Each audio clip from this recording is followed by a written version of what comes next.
Hello everyone, start करते हैं ओशिनोको episode 11। हमें दिखाया जाता है बीकॉमजी ग्रुप का कॉन्सर्ट शुरू होने वाला है।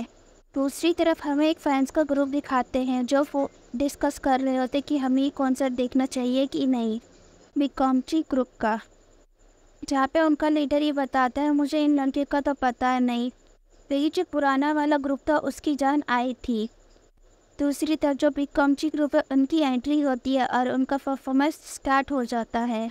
इसी बीच जो कान्हा है वो सोचने लग जाती है, जितना उसने सोचा था उसके कंपेयर में कुछ ज़्यादा ही रेड ग्लू स्टिक्स है। तभी हमें पास्ट का सीन दिखाया जाता है जहाँ रूबी अपने लिए रेड कलर का स्टिक चूज़ करती है, वही मैंचो येलो कलर का, और कान्हा वाइट कलर को चूज़ करती है। कि जो मैंचो है वो बताते हैं कि वाइट कलर इतना भी अच्छा नहीं है क्योंकि उसके लिए लोग आपस में भी लड़ने लग जाते थे, पर इससे उसे कोई फ़र्क नहीं पड़ता और वाइट कलर को ही चूज़ करती है। कान्हा सोचते हैं कि मैक्सिमम लोग मैंचो को देखने आए हैं, इसलिए सबसे ज़्यादा येलो स्टिक्स है, जो कि सेंटर ऑफ अट्रैक्शन है, उसी को सेंटर बनना चाहिए था। दूसरी तरफ लोग बात कर रहे थे जो ये बीकॉमजी ग्रुप है वो काफ़ी डिफरेंट है। दूसरी तरफ जो कान्हा होती है काफ़ी उदास होती है और रूबी ये नोटिस कर लेती है। तभी वो एकदम से कान्हा के सामने आ जाती है और उसे स्माइल करने का इशारा देती है। और दूसरी तरफ जो ग्रुप लीडर होता है वो भी इस बात को नोटिस कर लेता है और काफ़ी हैरानी से उनको भी चेयर करने लग जाता है। दूसरी तरफ कान्हा सोचने लग जाती है कितनी ज़्यादा डार्जिलिंग है, इसे आइडल काफ़ी ज़्यादा पसंद है और ये इंजॉय करती है अपने आप में ही। ये ऑलरेडी अपना फ़ैन बेस बिल्ड कर रही है, मैं जेलस हूँ। और ये सोचने लग जाती है कि जो सारे लोग इन्हीं की तरफ देखते जा रहे हैं, मेरी तरफ कोई नहीं देख रहा, मेरी माँ और बाकी सब ने मुझे अकेला छोड़ दिया। ये बातें मैंने सालों तक किसी को नहीं बोली, प्लीज़ कोई मुझे ये बोलो कि तुम्हें मेरी ज़रूरत है, मैं तुम्हारे लिए मरतक दम तक काम करूँगी, प्लीज़ कोई तो बोलो। फिर उसी मोमेंट में हमें वाइट स्टिक दिखती है जो एक्वा ने उठाई थी। फिर वो नोटिस करती है एक्वा ने तीनों का ही ग्लू स्टिक उठा रखा था। उसके बाद एक्वा उन्हें चेयर करने लग जाता है। इसी बीच कान्हा को काफ़ी हंसी आ रही होती है और किसी तरह वो कंट्रोल करती है। दूसरी तरफ रूबी और मैंचो हैरान हो जाते हैं, लेकिन जो कान्हा है उसका काफ़ी मोटिवेशन बढ़ चुका था। फिर वो डिसाइड कर लेते चाहे कुछ हो जाए, जो एक्वा है उसी को प्यार करने वाला है, वो एक्वा की वन एंड ओनली स्टार बनेगी।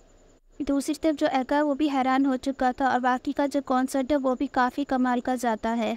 एंड तक आते आते वहाँ पर जितने भी लोग थे सभी उसके फ़ैन बन चुके थे। फिर सीन शिफ्ट होता है, हमें दिखाया जाता है कॉन्सर्ट ख़त्म हो चुका था, अब वो सब घर जा रहे थे। जो रूबी कार में ही सो जाती है और कान्हा पूछती है एक्वा से कि उनका परफॉर्मेंस कैसा था। एक्वा बताता है पहली बार के मुकाबले उनने ज़्यादा बढ़िया किया। जो सुनने के बाद कान्हा को ज़्यादा अच्छा नहीं लगता क्योंकि उसे कुछ और सुनना था। फिर एक्वा बताता है वो लोग इसके अलावा भी काफ़ी सारे शोज़ करने वाले हैं, उसके मुताबिक वो अभी अभी इन सबको मैक्स नहीं देख सकता। दूसरी तरफ कान्हा शर्माने लग जाती है। फिर मैंचो पूछती है ये लोग कुछ ज़्यादा ही अच्छे से बात नहीं कर रहे। फिर मियो को बताती है ऐसा कुछ नहीं है, और फिर वो एक्वा से अकाने के बारे में पूछने लग जाती है। एक्वा बताता है वो उस दिन के बाद से मिला ही नहीं है, और वैसे भी जो इनका रिलेशनशिप था वो सिर्फ काम के लिए ही था।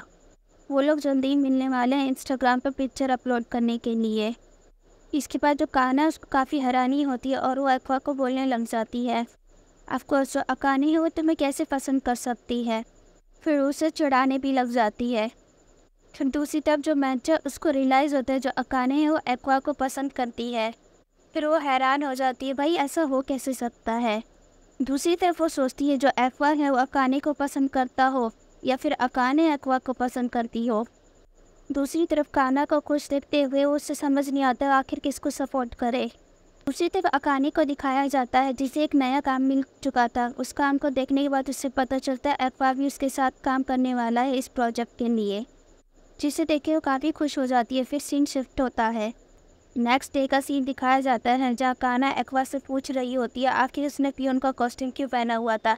शुरू में तो वो उसे इग्नोर करता है, फिर बाद में वो बताता है अगर उसने ऐसा नहीं किया होता तो वो फिर उसकी बात नहीं मानती और फिर उससे बात भी नहीं करती।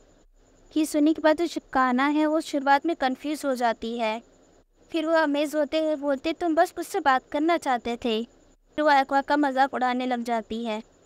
फिर वो कहता है इन द एंड में ये चाहता था जो मेरी सिस्टर का कॉन्सर्ट है वो बढ़िया जाए, जिसके बाद काना बोलने लग जाती है, हाँ हाँ तुम इस एक्सक्यूज़ को यूज़ कर सकते हो। पर जो एक्वा उस पर ध्यान नहीं देता और वहाँ से जाने लग जाता है। फिर जो काना है वो बोलती है क्या तुम भाग रहे हो, और फिर दोबारा उसका मजाक उड़ाने लग जाती है। दूसरी तरफ ये देख के एक्वा भी गुस्से में आ जाता है और काना को बोलता है चलो इस बात को यहीं पे सुल जाए। जो काना है वो भी एग्री करती है। दूसरी तरफ मैंचो और रूबी उन्हें आर्ग्यू करते हुए देख रहे थे। रूबी कहती है मुझे खुशी है कि ये दोनों वापस पहले जैसे हो चुके हैं। दूसरी तरफ जो मैंचो है वो बोलती पर ये अब भी लड़ रहे हैं। फिर रूबी बताती जो उसका भाई है वो पहले ऐसा नहीं था, पर कुछ हालातों की वजह से वो पूरा चेंज हो चुका है। पर फिर वो काना से मिलने के बाद काफ़ी चेंज हुआ और बेटर हो चुका है। फिर उन लोगों को आर्ग्यू करते हुए मैंचो सोचने लग जाती है अफा ने तुम्हें और भी हार्ड वर्क करना पड़ेगा। फिर सीन शिफ्ट होता है। फिर हमें एक लड़के को दिखाया जाता है जिसका नाम राइडा है। राइडा बता रहा था जो मांगा टोक्यो रेड है वो पॉपुलर हो चुका है, जिसकी वजह से उसका स्टेज अडेप्शन बनाना चाहता है और इसके लिए उसके पास काफ़ी बढ़िया बजट भी है। जो राइडा है वो एक इवेंट मैनेजमेंट कंपनी का एक रिप्रेजेंटेटिव है।